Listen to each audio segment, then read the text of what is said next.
Can we just talk here? Because we are uncool. I don't believe in guilty pleasure. A choice right now between fear and love.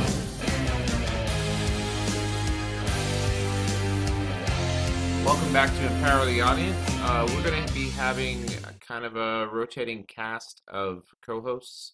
We'll see who stays on there on a regular basis. Last week it was Movie Guy 84 Chris. This week we're going to have Marshall, also known as the One True Hazard, online. And we're going to have another co-host later, which we'll introduce later. Let us know what you think about the show, about the hosts that we have and everything in the comments on YouTube. First thing we're going to talk about is Pacific Rim. We'll be talking about that with Marshall. Marshall, let me know what you thought about Pacific Rim. Well, with Pacific Rim, I've been ever since I was a kid, I've watched a lot of Godzilla movies. So this kind of fell in along the lines of them, but there was one thing that was very different in that there's a lot more in the characters than just, oh, hey, this is kind of sort of moving the plot along.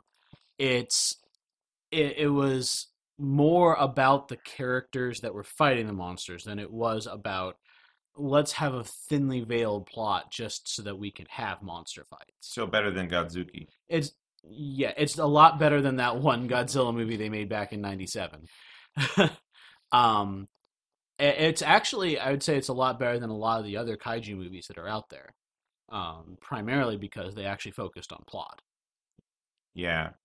Like, I remember I would see reruns of the Godzilla movies when I was a kid. We'd have a show on TV that had a host that would show those kind of movies.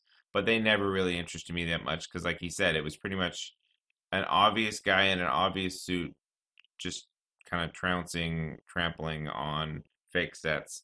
But nothing to really engage you other than, if you're into monsters, you would like it. Otherwise, there was nothing to hook me. Although, perhaps if you watch some of the later Toho movies, for example, I have Godzilla and Mothra Battle for the Earth, which has a lot more plot to it than the previous ones do. Right. So, it's basically the evolution of the kaiju movie.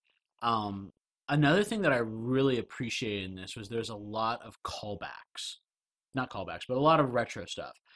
Some of the giant robots harken back to earlier eras of giant robot anime, which is where a lot of that comes from. I'm pretty certain that I looked at one of them and I thought I saw a Zaku eye, so those of you that watched Gundam, you would know what I'm talking about. Yeah, they did a really good job just with the, shall we call them in quotes, stunts, because obviously it was CGI. Everything felt like it had gravity and weight, and the monsters, I mean, again, go back to the old Godzilla monsters. You see the wiggle, you see the wobble, you know it's like a rubber suit. In this one, everything had full anatomy, the movement was realistic. Yeah. With all the kaijus, and just the way especially when they got into the cities where they were fighting in the cities, just all the elements worked so well. It was hyper lit. All the cities were like way over the top, neon, glowing looking, but it's kind of added that much layer of complexity to. Well, what's great about that is actually how they kind of went into making this, because all of those kaiju and giant robots, they actually were mocapped and then digitally animated. That's what gave them their gravity. So somebody was in a rubber suit that looked like that kaiju, and then they just animated on top of it. Exactly. But the reason why they had the lighting is it makes it perfect for lighting these kaiju from up beneath and making them look a lot more menacing. Using the ambient lighting was something that he really did. And it was interesting that the lighting, what would you call it? The lighting within the kaiju themselves was a nice element too. The bioluminescence. Yeah, that's what I was trying to say. The luminescent stuff. Yeah, that was actually really well done too. And it was a great movie all around. The characters were good. I like the concept of the two pilots of the Jaegers that they actually had a mental connection. Yeah. That was cool. I think without the drift system, you probably would not have had as good of a plot for this movie. Like that alone made it okay. Well, how are these two people going to work together and finding that connection? Really, I think that's what this movie's all about: is Yeah. finding connection. Yeah, and it was cool. It was a cool way to show what was going on in their minds without it just being a flashback or just very good. it's actually being something that's related to the plot. Mhm. And I have to say, Charlie Day was great as the scientist that was, you know, very dedicated to his work. We won't put any spoilers on this, but yeah, he was the stuff he went through to do his work in this movie was pretty intense. Yeah. But he was great and fun, and it was nice to see in a nice cameo of Ron Perlman, Uh-huh. who this is a Guillermo del Toro movie, who also did Hellboy, and he is Hellboy. So it was fun Yes. seeing him and have a Uh-huh. nice little juicy cameo as well. So So I would definitely watch this again. I think it is very important. You should watch this in HD. We didn't exactly. We got like we had a DVD version of Yeah. it, but even then, it was a gorgeous movie. If you were to watch this in HD or even like one of those 4K or the 3D screens, you would probably have a glorious experience with this. Yeah, especially if you can like project it, if you know somebody has a projector. The bigger the Yes. better with this, because I mean, this would have been a great movie for us to see in IMAX. We just didn't have the chance to. Yeah. So yeah, I would definitely watch this movie again too. All right, so definitely a thumbs up on that. Thumb thumb. Great, good action movie with actually a little more going on with it, so it was good. Yeah. Alrighty.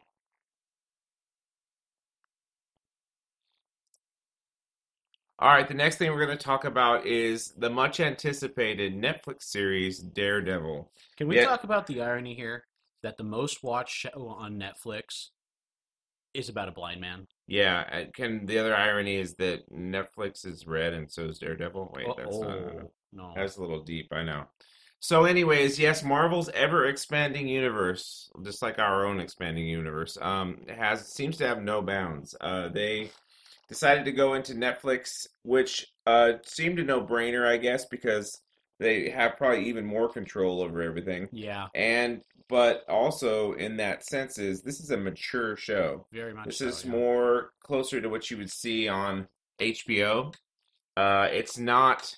There's nothing gratuitous in it, I would say, but there's definitely more language that they can get away with on ABC, and it's just got a lot more grittier violence as well, which serves the purpose. I mean, if you're going to pick one of the heroes to go that way, because he's basically a street fighting crime fighter, it kind of fits with this one. Well, I mean, especially because one of the big things he comes from a boxer father. He's got the devil in him. They said that over and over again. So no holds barred beatdown. There has to be a whole bunch of them in this, and so they can't really pull that off on national television.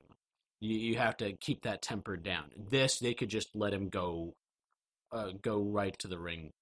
Um, what did you feel about their characters? How they portrayed a lot of these characters? Yeah, I was going to get into that. The actor who plays Daredevil, Mm-hmm. his name's Charlie Cox. He's someone that you might not have seen much of. For the people that like fantasy movies, he was the lead in Stardust. That Neil Gaiman written movie had Robert De Niro and Michelle Pfeiffer. He's also in The Theory of Everything, which is a big Oscar-nominated movie from last year. I didn't know what to think about him being in this because in the other things he's been in, he's been very kind of an emotional, sensitive kind of guy, which I guess suits this purpose as well. Yeah. But the thing about this, and we kind of have to address, I think he's great as the character, but I think we have to address is the not so great movie that came out in the early 2000s with Ben Affleck, which I don't blame any of the actors in that. I think the production was troubled. I think it was so much stuck in its time cinematically. They had to like go over the top with all the CGI and special effects and showing how his sonar reached everything. I think it's because it was close to the time The Matrix came out. They really were Yeah. pushing that over-the-top digital look. And the nice thing about this is you don't have that. He does have the extra abilities sense-wise, but it's all done through audio and stuff like that. So it's way more subtle, way more human and organic, which I really do like. When we're experiencing his heightened senses, what they end up doing a lot is they'll blur all the video except for him just slightly, so you can tell that that's not really what the focus is. And then they'll have a lot of detail in the audio. And so you really get a feel for how it's like being him. I think that's been really good. But going along with the visuals, I was blown away by how they lit every scene. Oh yeah, it's really dark, but it's Oh, really high contrast. yeah, it's very. I mean, it's there's clarity to it, even though it's Yes. dark. And I going back to the characters really quick.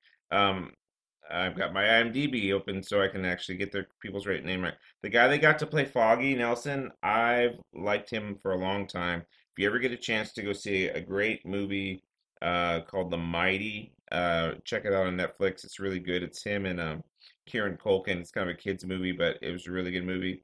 Yeah, Eldon Henson is his name, and I really enjoy him. He's the kind of the heart of the team in a lot of ways. So he's definitely got that sensitive side. He's also the humor as well.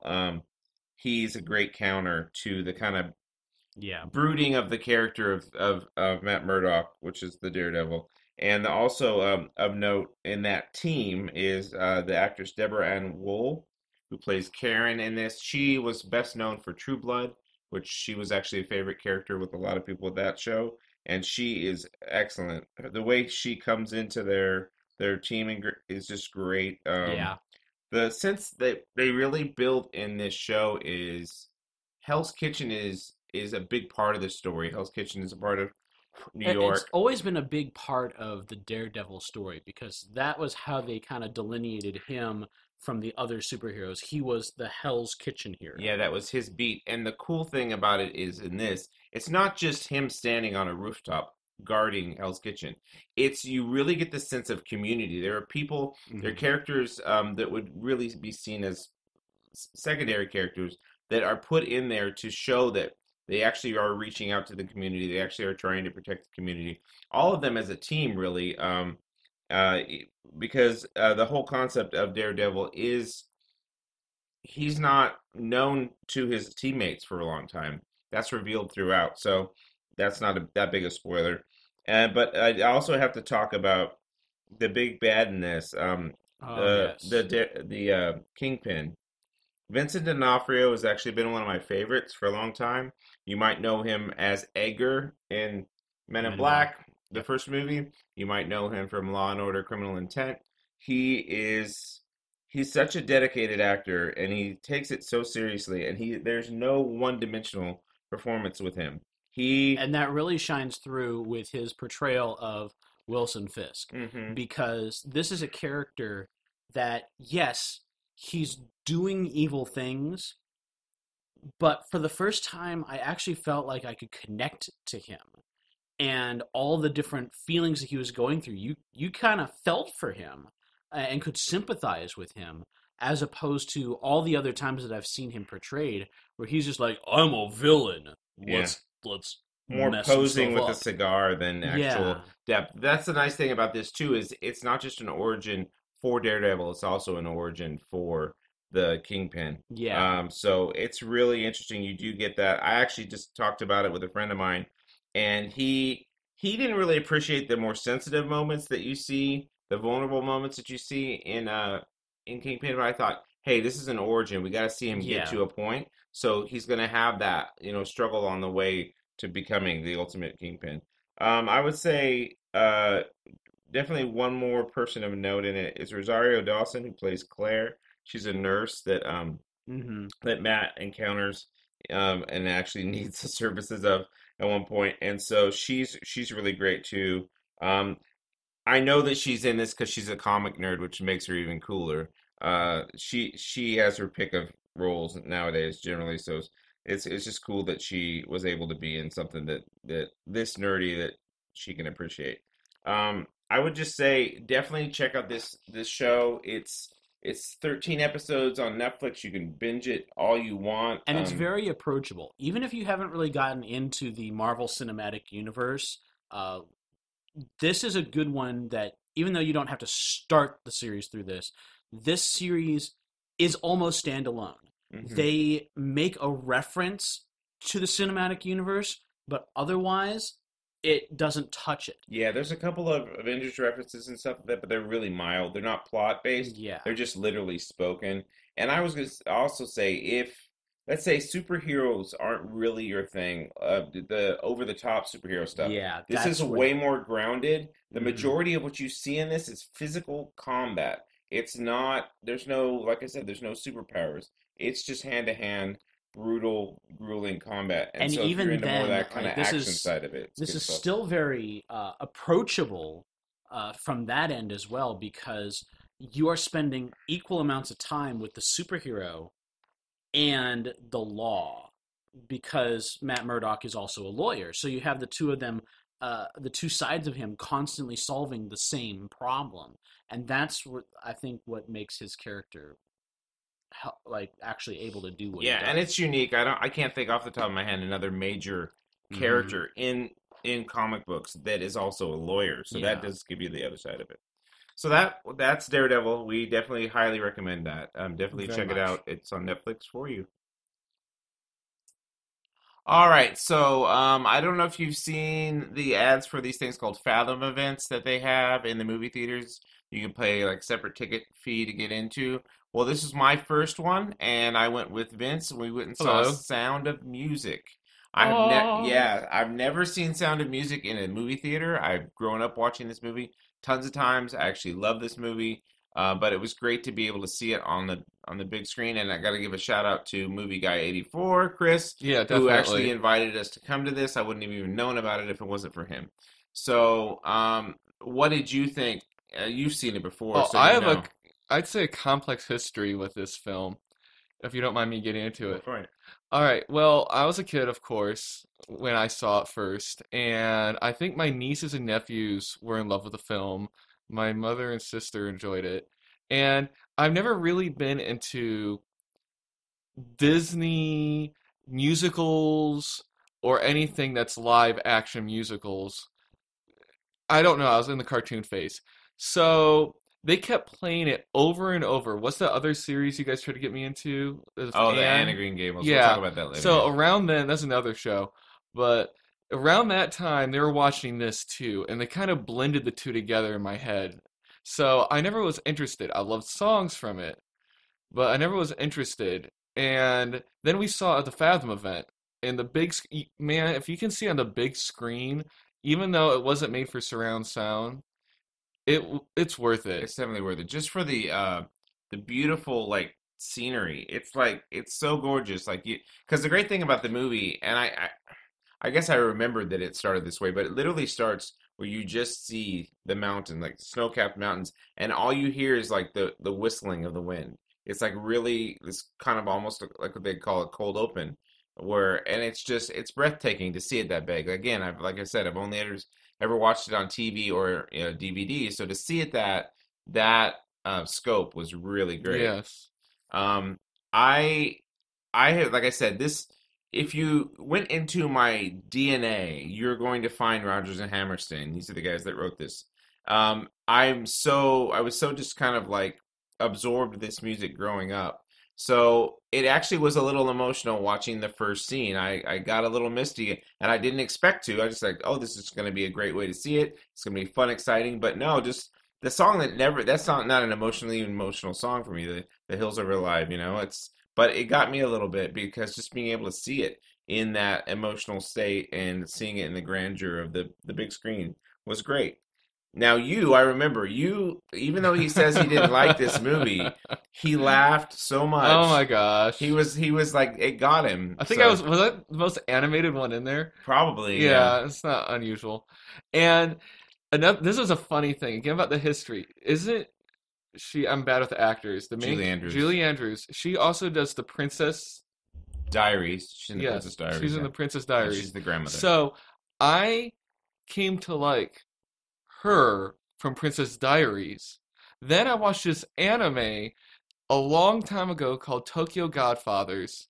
Really good anime about homeless people. Anyways, in it, one of them horrifically sings The Hills Are Alive. So out of tune. And I love all cultures, but also in a Japanese accent. It was hilarious. And it seemed like all history was pointing back to her original score. So then to actually see it like this brought it to life, and I could truly appreciate it. Yeah. It's just classic. I mean, it's so well done. Um, yeah, it's funny. Like I said, there's a lot of stuff that's funny there. I There's was a lot kind of wit. a lot of wit. Yeah, I mean, I was so especially with shocked. the scenes with the nuns is great, and then of course when she gets to Yeah, like actually the writing in their scores are amazing. Like the wit that the nuns were singing about how do you solve a problem problem. Yeah, like Maria. yeah, When I was a kid, I think that's another reason why I didn't like it. I couldn't catch the wit. For one, I didn't give enough attention, but the other, maybe that was it. I don't know. It could have been the age. yeah. But there's so much wit. I'm shocked. Yeah. Um, I gave the people that were with me that didn't know a little bit of trivia. If you've seen this movie, if you've seen it 1,000 times, and you might not know this little bit of trivia, there's a trivia about Julie Andrews where she wasn't well known enough to play the lead in My Fair Lady. The head of the studios didn't like her, so she went and got the job on Mary Poppins. So they hired an actress named Audrey Hepburn, who's super well known, but her singing wasn't good enough. So they got a singer to replace her when they could have just hired Julie Andrews and made her career debut. So when Julie Andrews actually won an Oscar for Mary Poppins instead of the My Fair Lady winning, Didn't they she have to get a thanked special showing of Mary Poppins too? probably, but she had to she thanked the head of the studios that didn't hire her for My Fair Lady because she got the Oscar for doing Mary Poppins. And so that all said, the lady that did the voice for Audrey Hepburn is actually in Sound of Music. And ironically, because the timing doesn't work out, she's the only one that's pro Maria, her character. She's the one Yeah. that says Maria makes me laugh. So if you ever see that, her name is Marnie Nixon. She also did the voice for the lady in The King and I, Deborah Kerr, and Natalie Wood in West Side Story. Oh, So that's one of my favorite little bits of trivia. and I know what I was talking about. The director, it was something Weiss or Wes? Wise, Robert Got a Wise. W. All right. So he saw a special showcase of Mary Poppins while it was still being made. Right. And he was shooting another film. I forgot what it was called. Yeah, he was going to do West Side Story, I think, or something Yeah, like that. it's something. And then it fell through or got put on a Hiatus. hiatus of Some some delay, sort. yeah. And then he's like, okay, I'll go back. And the director they were giving it to couldn't do it anymore, so he got it back, and everyone's thankful, of course. Yeah, exactly. And that the great thing about these Fathom events, because they're sponsored by TMC, yeah, TMC, that They have a Robert host. Osborne, who's the host on those things, he does the hosting before and after the movie and gives you little bits of Yeah, little trivia bits like he's that, like he yeah. was talking about. So that's a great little bonus to these Fathom events. Yeah, definitely. I mean, if I couldn't go see this again on the big screen, I would just suggest go watch it on your TV, and then hopefully the Fathom event will come around, or somewhere will come around. I know in LA they have sing-alongs at like Hollywood Bowls. If you get a chance to see it on the big screen, just do it because it's definitely worth it. You're probably going to laugh at me. How do you compare this to the live TV event? Oh, those are tricky. I don't know if they're always cast super well. The one thing I could say that the TV event, we're talking about Was the that December? the Or NBC. whatever? Yeah, it was a couple years ago. The NBC live version, the Climb Every Mountain on that is definitely worth checking out. It's actually, I think, supersedes the one in this movie because it's Audra McDonald and she's awesome. But yeah, those are a little rough. I mean, nobody's used to doing this kind of stuff live unless you're like on Broadway, eight shows a week doing it. So they've been hit or miss, these NBC But it's live been a neat things. concept, though. It's great that they're bringing live TV back, especially on this scale. So But yeah, I'm glad to have gone to the theater. Definite watch. Yeah, for sure. Alrighty. All right, so Empower the Audience is going to be about pretty much a catch-all of everything. It's going to be movies, music, TV. One of the things I just recently discovered music-wise is this album called The New Basement Tapes. Now, I knew a little bit about the Basement Tapes in my kind of discovery of Bob Dylan's music. I didn't know a whole lot about it, but basically it was a period in his life where he had gotten in a motorcycle accident and went off to Woodstock to just kind of like get out of the public view, and hung out in this house called the Big Pink with a band and just wrote and just kind of hung out. So that was what the original Basement Tapes were. They were the original bootlegs of rock and roll music because they were never officially released. They were just they had some people that were actually pressing the records, and so they got out that way. So anyways, what the New Basement Tapes is about, when I first heard the album, I was like, oh, cool, they covered some Bob Dylan songs, some of these famous people. And what I found out is once I watched the documentary that's on Showtime, which I highly recommend if you have it, it'll be The New Basement Tapes is the name of it. What actually happened is somebody found in a drawer somewhere a bunch of unused Bob Dylan lyrics from that time period. So they've never been put to music, never anything like that. So somehow they got in the hands of T-Bone Burnett, who's a famous movie producer. You'll know him from Oh Brother, Where Art Thou, and a lot of the movies inside Llewellyn Davis. He did as well, the Coen Brothers movies. He found them and decided to put together a group of people, kind of a super group of people, to record these songs. So the people that are on this album are Elvis Costello, a singer and player. She plays fiddle and banjo. Rhiannon Giddens, she's from a band called the Carolina Chocolate Drops. Another singer and guitarist, Taylor Goldsmith. He's from a band called Dawes.